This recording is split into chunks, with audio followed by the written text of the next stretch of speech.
Test. Alright.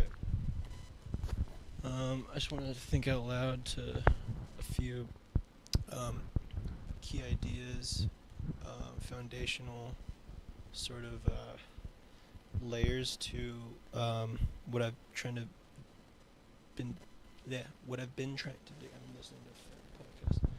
What I've been trying to dig out of the literature for about a month, 2 months, very rigorously now, because I need to apply for stuff, and I'm not late, but it's kind of, and I'm really happy with the work that I think is happening right now, and what I believe to be the next steps of research that's focused or anchored to awe experiences. So just to try and like map out from, let's say, an awe experience, which I think I now believe can exist in many different forms, so many different domains, and it's so much dependent on context. And what I mean by that is like one's capacity to experience awe or the benefits of it, which include mental health, well-being, meaning in life, physical health, which is a lot more complicated than that, but as a general claim, that's reasonable to me. A reduced sense of self, which I think can be considered bad or good depending on how it manifests, but I think in this context, especially not like a complete dissociation that you might have on acid, but there, I believe, is a small reduction of self happening, even on even for awe experiences that are maybe a little bit more day to day. And for example, like when you're cheering for your favorite football team, or you see your favorite spot on a hike, or your walk home from work, and the sunset happens to be pretty good. Those little ones, I think, have this weird effect of reduction of self. I think maybe is more so like maybe just a shift towards communal thinking versus individualistic, which I don't think is good in and of itself, but I think the downstream of these things, meaning in life, the mental health pathway, prosocial behaviors, I think can also be shed in a very negative light. But it's, I think, what we do after the awe experience, and what we do with an experience that can also be seen as an error prediction, something that's beyond our scope of expectation or imagination. That little sliver of a moment where we are perceiving this stimuli. So it could be, I think a concert is maybe the one thing that I've been really trying to dig at, but in order to find a well-grounded, well-established, and growing field, I think awe experiences has really been the perfect anchor for me to really understand what I was looking at. I think psychedelics research was so interesting to me, but I always felt that there was something more upstream that can maybe be more accessible to people, less scary, which I disagree with, but it's just, and that is what brought me to awe. I think psychedelics are something that is a hyper stimulus on this pathway of an acute experience of error prediction, let's say, and then the following time period after, much longer than the acute experience itself. Let's just say 4 weeks is like a example. I think that's a period of malleability that we haven't fully fleshed out yet. Part of me also has a weird feeling that this is not something that should even be like measured and like optimized. I hate that word, but it's kind of fitting for I think a very degenerative, toxic like virus that is the optimization shit. and I think Spotify falls under that umbrella at some point. All right, I'm going all over the place, but so let's just take an example then of what I could maybe see fitting into these pathways. And this is in reference to Monroy and Kellner in 2025 as a pathway to physical health. Kellner's, I think, the most seminal professor in this area, and he's had so many incredible people go through his lab that are now either professors or just people in research that have really awesome papers for the past 20 years now, at least. Anyways, so so the figure is from that paper, and it shows a pathway of 3 different points, one of them being the awe experience or the anchor, and then it sort of reverse bottlenecks from that into the various pathways of positive outcomes, and maybe what are the mediators, moderators, or just general predictors of a tangible outcome.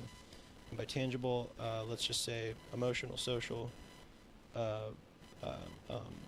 psychological well-being, stress, anxiety, depression, PTSD.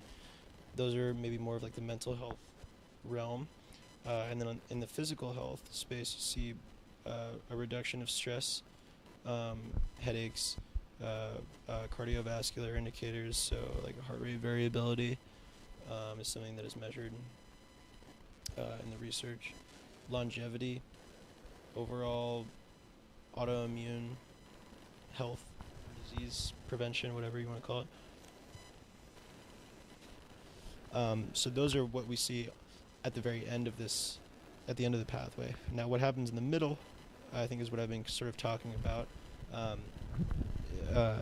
Vagal tone seems to have positive benefits. I believe it's an increase in vagal tone. I have no idea, though. Vagal tone is just the vagus nerve and how it's behaving, or a change in its behavior over time, I think. Whatever. A reduction in sympathetic arousal, so a reduction in the fight or flight response that we might have on a day-to-day, hour-to-hour basis. Who knows for what reason, but generally I think we see reductions in those experiences. So moving on here, so you have all sorts of physical markers. A diminished sense of self is what I was just talking about, and I'm reading directly from the thing and then riffing, so that's, and then so I think the sense of self being reduced is a really relevant pathway to look further into, particularly in cultures that are diverse, like America, maybe California more specifically, and how this could be seen as a beneficial force in a culturally diverse landscape like America, which I think is so beautiful, but we have a great challenge ahead of us with attention and I think on a general level how people are getting along, but who knows. I think extremism, like political extremism, and the more separation you see is maybe an indicator as well.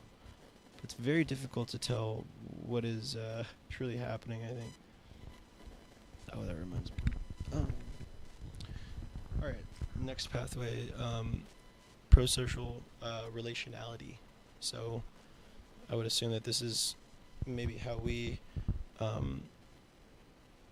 behave towards others at a default, how much we externally project our emotions. Emotion regulation, I think, is another really key thing here that's not mentioned, but I think could probably be thrown into the mental health section. Oh yeah, it falls under emotional well-being. Okay, anyways.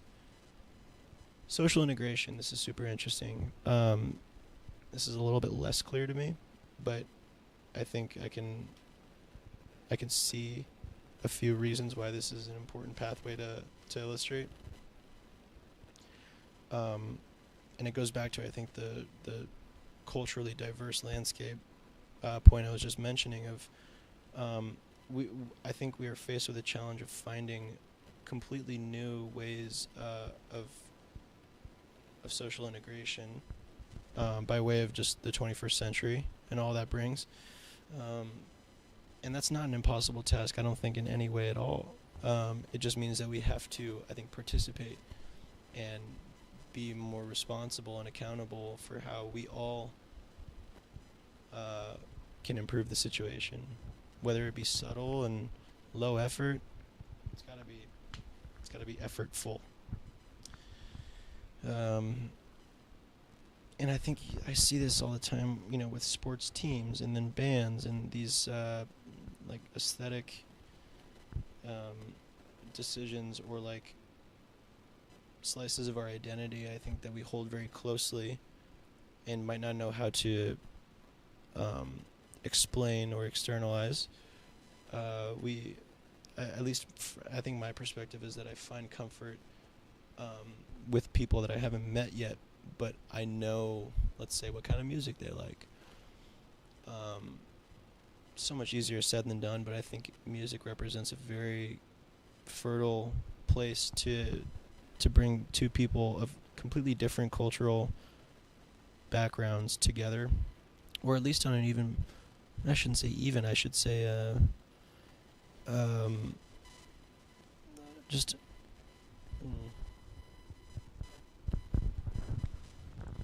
it's not like somebody giving a speech. It doesn't need to take a position that feels too risky. It can just be impossible to understand. Even SoundCloud rap, and like Lil Uzi Vert, Tintas. I don't know what a lot of them are saying, but they expressed an attitude and a feeling and a set of emotions that I think are not easily communicated, particularly for like 16 to 18-year-old kids, which is, I think, who was enjoying that music and really identifying with that music when it was at its peak, which I can now say due to the Luminate end-of-year report, which shows all sorts of fucking nightmares, in my opinion. I think the biggest concern for me is that streaming is going up and content generation is going way up. But another thing I saw in this report is that it felt like they were trying to suggest as though independent artists were now taking up a large portion of the market. It's not true at all whatsoever, in my opinion. Like the playlistification and shit. Maybe they're getting more like plays. It felt like a lie when they were mentioning this stat, but it was something about independent labels and artists basically increasing in some metric that could be maybe misperceived as success, financial success and freedom and liberty and whatever. Alright, I'm gonna play some music.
Time may be real. Can't keep this a fantasy.